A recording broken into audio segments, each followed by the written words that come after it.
Good morning बच्चों, शांति कुंज online classes में आपका स्वागत है। तो बच्चों, आज हमारा चैप्टर है 16। चैप्टर का नाम है भूकंप, एक प्राकृतिक घटना। तो भूकंप तो आप सभी को पता है, आए दिन दिल्ली में आते रहते हैं। तो आइए समझते हैं भूकंप क्या होता है।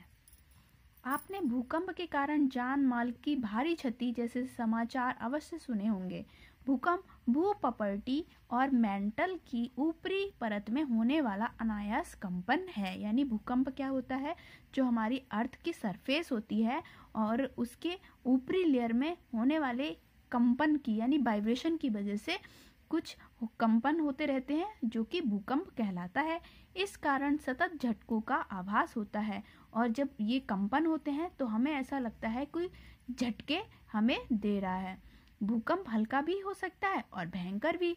हल्के भूकंप यानी मंद कंपन से केवल हमारे नीचे भूमि का कुछ हिस्सा कंपन करता है, जबकि जब बृहत पैमाने यानी बहुत ज़्यादा पैमाने पर अगर भूकंप आए तो एक बड़ा भूभाग हिल उठता है, जिससे जान माल की भारी तबाही होती है। इसमें प्रायः कंपन के साथ घरघराहट की ध्वनि भी आती है। मतलब जब कंपन होते हैं तो एक साउंड भी आता है। भूकंप एक प्राकृतिक घटना है जो बिना किसी चेतावनी के होती है। तो ये क्या होता है, जब हमारी अर्थ के अंदर यानी पृथ्वी के अंदर कुछ घटनाएं होने लगती हैं, जिसकी वजह से ये आता है। और ये इसमें हमें कोई ये चेतावनी भी नहीं देता है कि भूकंप आने से पहले क्या घटनाएं होंगी, क्या मौसम चेंज होगा, ऐसा कुछ नहीं हमें पता चलता। सीधे से वो हमें जब आता है तो एकदम से धरती हिलने लगती है, इस तरह से हमें प्रतीत होता है। सामान्यतः भूकंप नवनिर्मित पर्वतीय क्षेत्रों जो अपेक्षाकृत अस्थायी होते हैं में अधिक होता है। मतलब जहाँ पर नए नए जो पर्वतीय क्षेत्र बने हैं वहाँ पर सबसे ज़्यादा भूकंप आता है। वह बिंदु जहाँ चट्टान अनायास खिसकती हैं भूकंप उद्गम क्षेत्र कहलाता है। यानी जिस क्षेत्र में जहाँ पर चट्टानें खिसक रही होती हैं तो उस पर्टिकुलर पॉइंट को ही हम क्या बोलते हैं, भूकंप उद्गम क्षेत्र। यानी यहाँ से भूकंप स्टार्ट हुआ है। जैसे कि इस चित्र में दिख रहा है, अगर हम मान लें ये हमारी पृथ्वी की एक चट्टान है और दूसरी लेयर ये है। अब इन दोनों के बीच में अगर ये ऊपर को खिसक गई और ये नीचे को, तो ये जो एरिया होगा यानी यहाँ से इसको ऐसे मानो तो ये हमारा अधिकेंद्र होगा, यानी भूकंप उद्गम क्षेत्र होता है, पॉइंट होता है। इस एरिया से भूकंप आना शुरू हुआ है। भूपपटी चट्टानों को अचानक खिसकने के कारण उत्पन्न तरंगे भूकंप तरंगे कहलाती हैं। यानी जो अचानक से चट्टानें खिसकने लगती हैं उसे हम उसकी वजह से कुछ तरंगे सी उत्पन्न होती हैं, जिन्हें हम भूकंप तरंगे कहते हैं।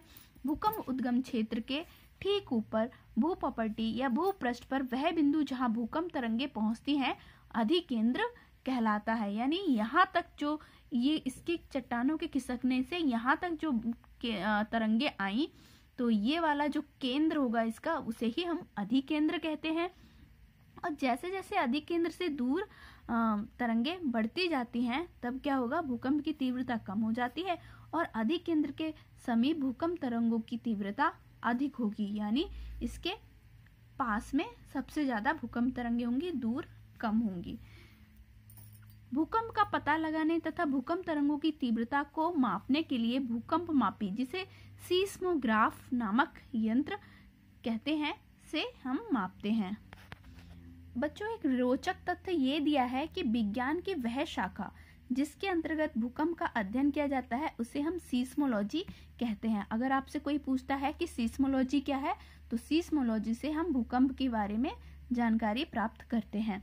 भूकंप के कारण ज्वालामुखी का फूटना भूकंप के मुख्य कारणों में से एक है। यानी जब भी ज्वालामुखी फूटते हैं तो भूकंप आता ही है।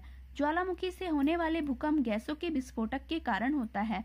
ऐसे भूकंप या तो ज्वालामुखी के फूटने के साथ ही होता है या फिर जब ज्वालामुखी के फूटने की प्रक्रिया पूरी होने पर होता है। इसका प्रभाव क्षेत्र अपेक्षाकृत कम होता है और बिरले ही कुछ 100 वर्ग किलोमीटर तक होता है। यद्यपि ज्वालामुखी के निकट इसकी तीव्रता अधिक होती है। तो होता क्या है, जब भी ज्वालामुखी आते हैं, ज्वालामुखी फटते हैं, तब भूकंप आना शुरू हो जाता है। तो बच्चों अब आपको होमवर्क में क्या करना है, आपको करना है सही मिलान करना है। फर्स्ट है कंपन की तीव्रता, इसको दा से मिलाएंगे, विवर्तिक भूकंप। फिर है प्लेट का खिसकना, इसको आप भयंकर विनाश में लिखेंगे। फिर है भूकंप का आना, प्राकृतिक घटना है। गैसों का विस्फोट, ज्वालामुखी का फूटना। और फिर रिक्त स्थानों की पूर्ति आपको खुद ही करनी है, एक मैं बता दे रही हूँ। पर्याप्त उपाय अपनाकर जान और माल की क्षति को निश्चय ही कम किया जा सकता है। जब तटीय क्षेत्रों में भूकंप आता है तो ऊंची समुद्री लहरें उठती हैं जिससे जलमग्न हो जाता है। और फिर ज्वालामुखी भूकंप का एक प्रमुख कारण है। तो बच्चों अभी आप इतना ही होमवर्क में कंप्लीट करेंगे, नेक्स्ट क्लास में कंप्लीट कराते हैं चैप्टर को और हम अपने क्वेश्चन आंसर्स भी करेंगे। तब तक के लिए बाय बाय, टेक केयर।